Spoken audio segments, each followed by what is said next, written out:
Welcome to the Handed Down Kitchen, where we bring antique recipes out of the past and back into the kitchen. Moving on with our introductions of our collection of the 10 cookbooks we use to recreate the antique recipes found on our channel. In this video we're going to introduce you to our 1940s and Second World War cookbook, our copy of the Manual of Modern Cookery by renowned academics Jesse Lindsay and V.H. Mottram. We'll begin with an overview of the decade from the perspective of the people who might have first owned a copy of this book in the 1940s, before showing you the book itself and, in our videos to come, sharing 3 recipes from it. To give some context, this book was published in Britain in 1943. King George VI was on the throne, Winston Churchill was Prime Minister, and I'm sure we don't have to tell you what the majority of the headlines were about in this year. The Second World War, which had been declared in 1939, just 21 years after the First World War ended, was raging on, now in its 4th year. This year also saw major wartime events such as the Casablanca Conference, the Warsaw Ghetto Uprising, and the Dam Buster raids. Our book was published by the University of London Press Limited, a publishing house that still exists today and is part of the University of London, which is a federal university made up of several colleges, including King's College London, where both of the authors of the book held prominent positions. I'll tell you more about them later. The University of London Press had been based in East London's Warwick Lane, right next to St Paul's Cathedral. In December 1940, on the 114th night of the Blitz, a night raid destroyed nearly all of the buildings around the cathedral, including almost all of Warwick Lane and the press's offices. It was after this raid that Herbert Mason's famous photograph, St Paul Survives, was taken, showing the smoke and fire of the decimated buildings surrounding the cathedral, which by some miracle sustained only minor damage. It would be years before the area could be safely rebuilt, and luckily for the press, as they were part of such a large institution, they could relocate and soon pick up from where they left off. By 1943, the press was running from its wartime address, St Hugh's School at Widmore Court in Bickley, Kent. The school itself had moved even further into the country and away from the bombs, never again returning to the area. However, this wasn't quite far enough to evade the threat of bombing. Bickley and surrounding Kent was bombed quite a bit as well. The very next year, in 1944, Widmore Court was destroyed by a flying bomb. With 2 of their buildings now destroyed, the press had to move again. But luckily, it wouldn't be long before they could move back to where they started, and by 1945, they were back in East London. Well, whether you were in London, Kent, or elsewhere, life in 1940s wartime Britain was one where there were strict rules to follow, and community spirit to uphold in the face of perpetual danger and the likelihood that in some way or another your family could be met with tragedy. Days were spent hard at work, with many men and women involved in the war effort. Even children would do their bit where they could, particularly as part of the Dig for Victory campaign, where families across the country were encouraged to grow their food and turn their gardens or local parks and greens into spaces where they could grow their own fruit and vegetables. At night you had the blackouts and the air raids. At the sound of the siren you'd be expected to get into your home-built shelter or the closest public shelter to you, and if this was too far or too full, it might be a night spent in the underground train station. Goodness knows how people managed to sleep not knowing whether their home or friends or family would have survived the night. A system of rationing was in place for food items, petrol, clothing, soap, household fuels, paper, and little things from razor blades to baby bottles. Each person was provided with a ration book that they would present to the shopkeeper and buy rationed items with the coupons that they had. Rationing and the Dig for Victory campaign had a major impact on people's diets. With an increased focus on fruits and vegetables than before, the health of the country's population considerably improved during the war. With a nationwide interest in health and fitness that began in the 1930s, the importance of good nutrition was something people were thinking more and more about, and how to get the most out of these fruits and vegetables that they were growing, which many city dwellers might never have actually tried before. The country had also experienced a great wave of refugees from the countries that had been ravaged by this war, many of whom were shockingly malnourished and physically as well as mentally scarred. And the people or institutions charged with their care had to find the best possible solutions to nourish them back to health. So, our little blue cookbook that is supposed to deliver perfectly balanced dishes and ration-friendly recipes would have appealed to so many people and had so many different uses at this time. It was written by two academic heavyweights in the field of nutrition and physiology, Miss Jessie Lindsay and Mr. V.H. Mottram.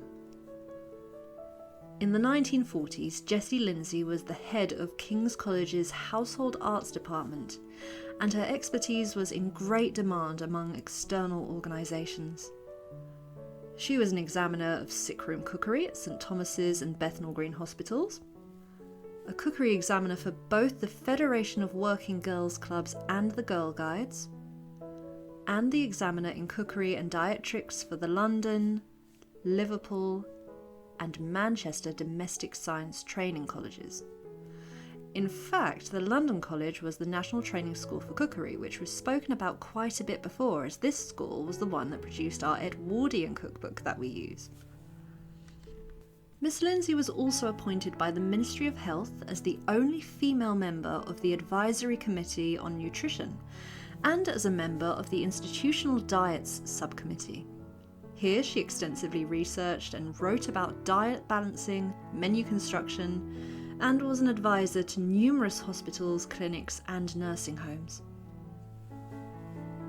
Then we have V.H. Mottram. Vernon Mottram was the esteemed professor of physiology in King's College's Department of Household and Social Sciences. Throughout the 1920s, he published many books focusing on human and animal physiology, the impact of diet upon the health, mind and body, the value of certain foods to growing children, as well as what an adequate diet means for people of all ages, and how it can be achieved in a manner that's affordable to people of all economic circumstances. He was quite ahead of the times, expressing the difference in the nutritional value of brown bread and white bread, which was then widely reported in the medical press and gave many talks of food and nutrition that were broadcasted by the BBC. Like Lindsay, he expressed the importance of balance in diet, explaining that we must all ingest a certain balance of proteins, vitamins, and minerals. In his books, he'd explain where we can get these from in scientific detail, but in a way that's easy to understand. If Lindsay and Mottram practiced what they preached, they were quite right.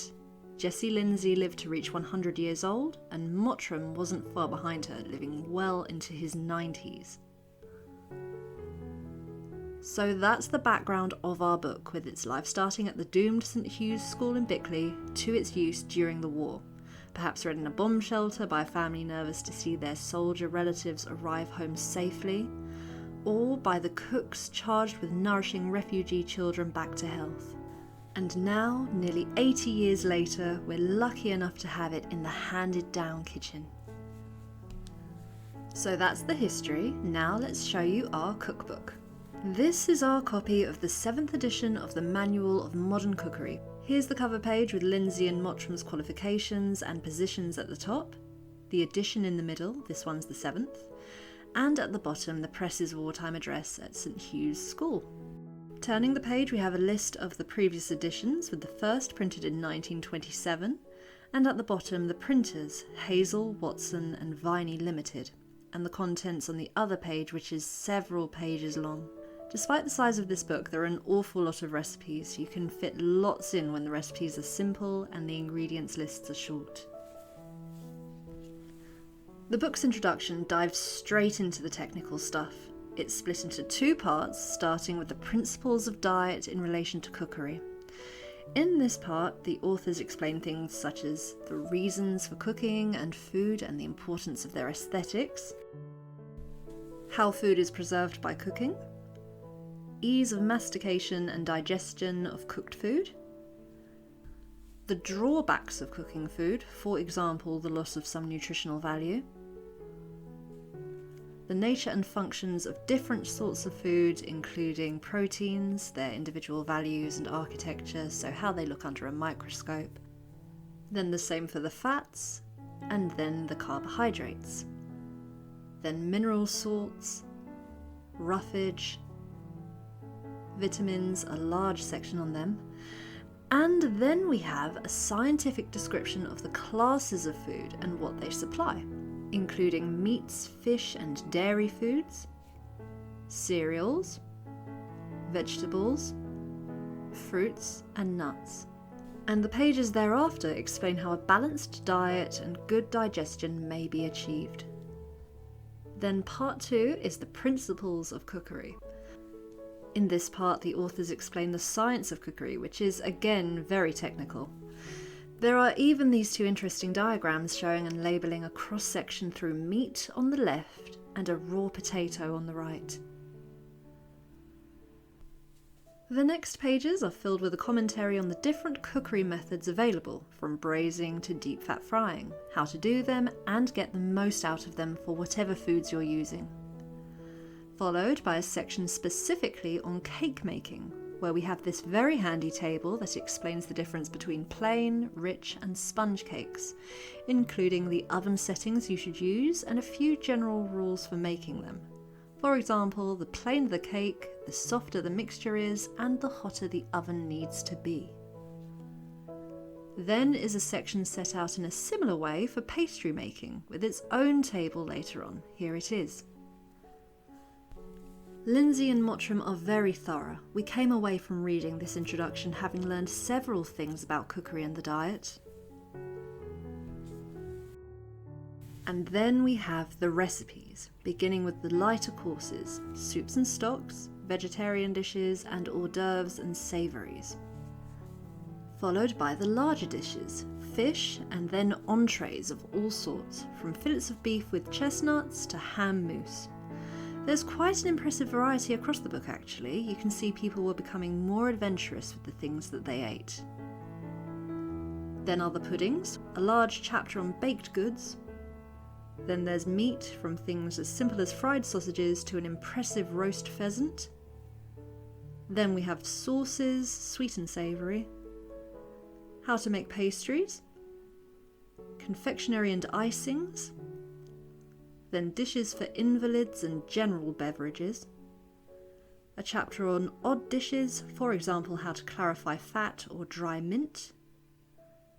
Next are some pages of advice on how to bottle fruit, vegetables and chutneys, followed of course by recipes for pickles and preserves.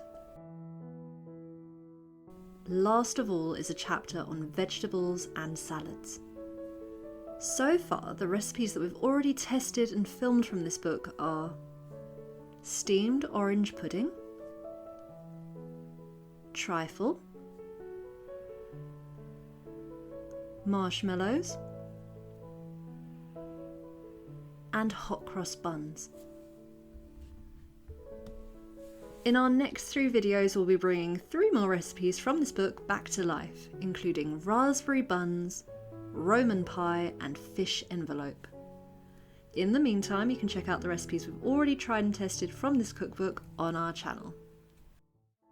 We hope you enjoyed this video. If so, please leave us a like, and if you'd like to see more about our collection of antique cookbooks and watch us recreate the recipes from them, be sure to subscribe to our channel.